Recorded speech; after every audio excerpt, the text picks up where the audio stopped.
Each year, Apple launches the iPhone at a mega event, usually in September. That's why we call it Techtember. But you've seen all of that. Fast forward to October, and often we see iPads being launched and other devices, and we get a press release or something in our mailbox. Now I can tell you on Tech Today we have mail. I've been using the iPad Air with a Magic Keyboard for the last couple of years as my daily driver, my personal device, and it does all my jobs and my tasks very, very effectively. But now maybe it's time for a replacement? Oh, that was quick. Thank you. Has this come all the way from Cupertino? Well, we'll have to unbox it and find out whether this is the mighty replacement with the mighty M2.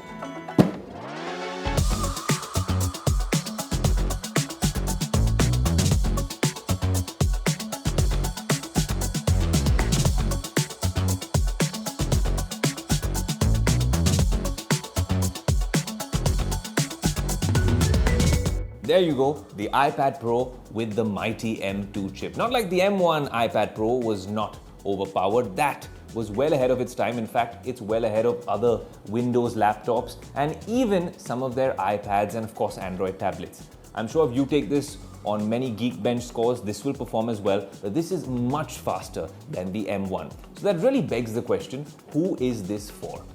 Is this for the enthusiasts? Yes, it is. Is this for creators who want that ultra-level experience? Yes, it is. But is it for someone who already has an iPad Pro? Spoiler alert, it's not. And I'll tell you why it is and why it isn't the right device for you in this review.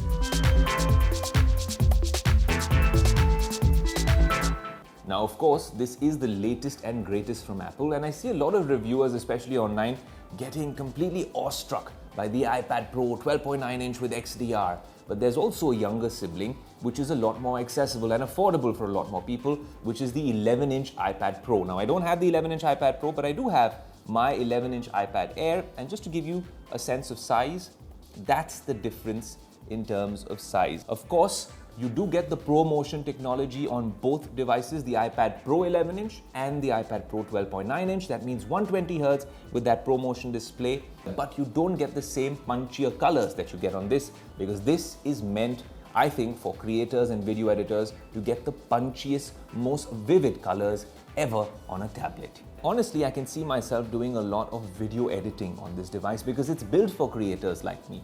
Video editing is not just going to come on iMovie or LumaFusion, which is an app that a lot of iPad users have used over the years. DaVinci Resolve is coming to the iPad. No FCP. We've all been waiting for Final Cut Pro, which is a big app. You have Adobe apps as well, but you're getting DaVinci Resolve, which might be a game changer given the display and the capabilities that M2 comes with for editing and for creators. Now, you've seen me, I love gaming on my PlayStation. And if you are to press these two buttons on your PlayStation remote or even your Xbox remote or any controller, and Bluetooth is on your iPad, then you can always connect it and play all sorts of games. I was playing Asphalt and FIFA, and it's a lot of fun. Look, this display and this chip deserve a good gaming experience. So all you need to do is get a good third-party controller and perhaps set this up on a stand and enjoy the true potential of an M2 chip. And you know what they say, you never know what you've got until it's gone or until something new comes about. Stage Manager is perhaps the next big update that Apple's working on. But the split view on iPad, where you could just essentially drag screens and put them on either end, when it came then, we were looking or hoping for something more like Stage Manager. Now that you have Stage Manager and it's not that pleasing, I'm very happy with split view. I've gotten used to that sort of workflow over the past year and it gets the job done. With the Apple Pencil, this one, second generation, I think this is the true game changer when Hover can be used for other sort of functionalities, maybe for illustrators, for designers. This is where all the magic will happen. So as I was showing you, this Hover feature works even up to 12 mm away, and automatically, as soon as you bring the pencil close to the icon, it already lights up. It predicts what you're trying to do.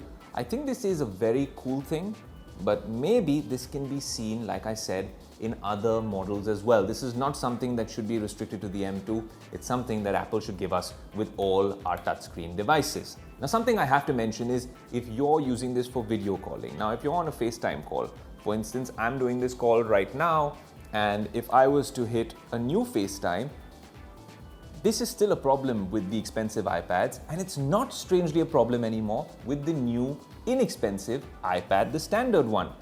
The standard iPad now has a camera right here, and so when I'm on a video call or I'm trying to do a link on TV, I'm looking straight into the camera and I don't look, well, cross-eyed or cock-eyed. Over here, unfortunately, when I'm looking at the camera, I'll not be looking at the person on the screen. So it'll always be weird and I'll never ever be looking directly at the person. It's a little strange, but you got to get used to it as an iPad. If you use it this way and it's too big to be using as a phone, then it's all right. But again, if you're looking at yourself over here, there are a few problems.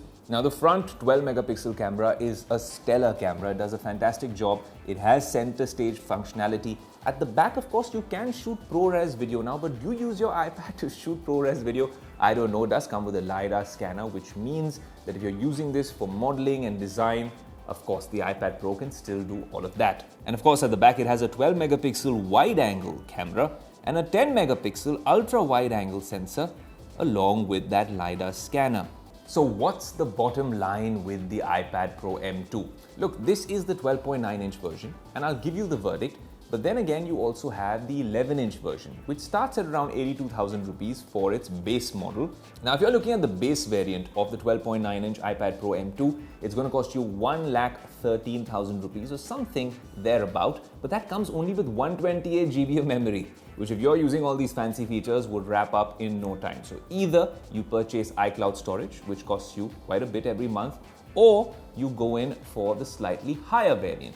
Now the higher variants, of course, come in 256 GB, 512 GB, 1 terabyte, and then all the way up to the 2 terabyte option of the iPad Pro M2. That one, unfortunately, costs you over 2,23,000 rupees just for this tablet. So all in all, if you're an Apple fanboy, there's different levels of how much of a fanboy you are, how you balance luxury and pragmatism, being practical as well. If you want, well, an affordable option, then consider the 11-inch iPad Air or iPad Pro, M1 or M2. They're all great devices for your basic usage, a lot better than the standard iPads.